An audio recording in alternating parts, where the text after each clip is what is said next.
ప్రియులారా, మన ప్రభు అయిన యేసు క్రీస్తు నామంలో మీకు శుభోదయం. ఆయనను గూర్చి అనుదిన ఆత్మీయ ఆహారం, సెప్టెంబర్ 12 శుక్రవారం. నేటి మన ధ్యాన లేఖనం రోమీయులకు రాసిన పత్రిక 9వ అధ్యాయం 5వ వచనం. ఈయన సర్వాధికారి అయిన దేవుడయుండి నిరంతరము స్తోత్రార్హుడై ఉన్నాడు. ఆమేన్. వ్యాఖ్యాన అంశం: మనకు చాలినవాడు మన ప్రభు అయిన యేసు క్రీస్తు. 2వ భాగం. వ్యాఖ్యాన అంశం: మనకు చాలినవాడు మన ప్రభు అయిన యేసు క్రీస్తు. 2వ భాగం. వ్యాఖ్యానం: ఆయన పనిని గూర్చి తలంచితే ప్రాముఖ్యమైన 2 అంశాలు ద్యోతకం అవుతాయి. ఒకటి ఆయన మరణం, రెండవది ఆయన జీవితం. హెబ్రీ పత్రిక 7వ అధ్యాయం 25వ వచనం చూడండి. క్రీస్తు యేసు మన ప్రధాన యాజకుడై మన పక్షంగా విజ్ఞాపన చేయుటకు నిరంతరం జీవిస్తున్నాడు. ఆయన యాజకత్వం మన రక్షణ యొక్క సంపూర్ణతకు అభయం ఇస్తోంది. మన జీవితంలో మనకు ఎదురయ్యే బలహీనతలేవో ఆయన బాగా ఎరిగి ఉన్నాడు. కాబట్టి మన ప్రధాన యాజకుని ద్వారా దేవుని సముఖంలో మనకున్న ప్రత్యేక సదుపాయాలు మనకు తెలుస్తున్నాయి. మన స్థితిని బట్టి కాక క్రీస్తుని బట్టి మన విషయం దేవుని సముఖానికి వస్తున్నాయి. క్రీస్తు ప్రోక్షణ రక్తాన్ని బట్టి మనం ఇప్పుడు ఆయనకు సమీపంగా వచ్చి ఆయన్ను ఆరాధిస్తున్నాం. హెబ్రీ 10:19-22 చూడండి. ప్రధాన యాజకునిగా క్రీస్తు పని బహు ఆశ్చర్యకరంగా ఉంది.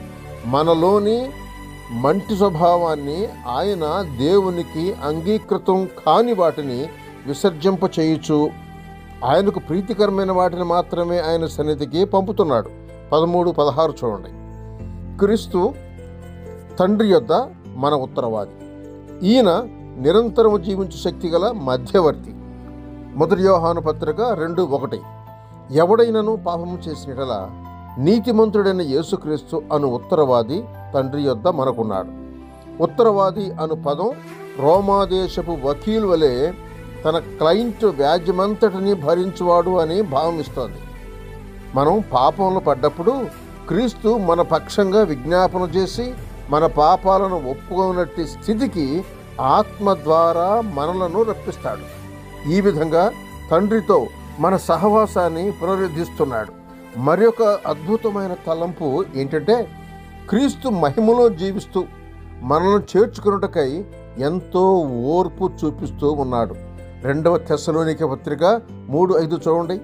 అలాగే 2వ కొరింథీ పత్రిక 4వ అధ్యాయం 10వ వచనంలో యేసు యొక్క మరణానుభవం మా శరీరమందు ఎల్లప్పుడూ వహించుకొని పోవచ్చున్నాము అని చదువుతున్నాం.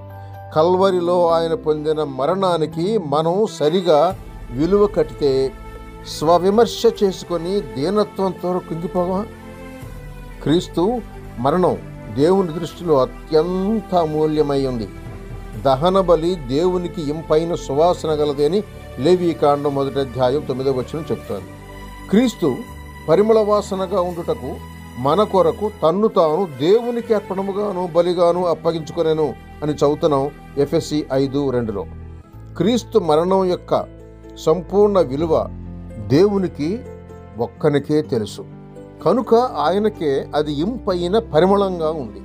ప్రతి విశ్వాసి యొక్క ఆధిక్యత ఏంటంటే, దేవుని వాక్యాన్ని ధ్యానించి మన ప్రభు అయిన యేసు క్రీస్తు యొక్క కృపను, మహిమను, ఆ కృప ద్వారా మనం కలిగిన పరసంబంధమైన ఐశ్వర్యాలను తెలుసుకోవటం. మనకు లభ్యమయ్యే సమయాన్ని ఈ పనికి వాడితే మనకు ఆత్మీయ శక్తి లోతుగా అనుగ్రహింపబడి క్రీస్తులో మన సంబంధం మరింతగా బలపడుతుంది. శుభములతో వందనాలు.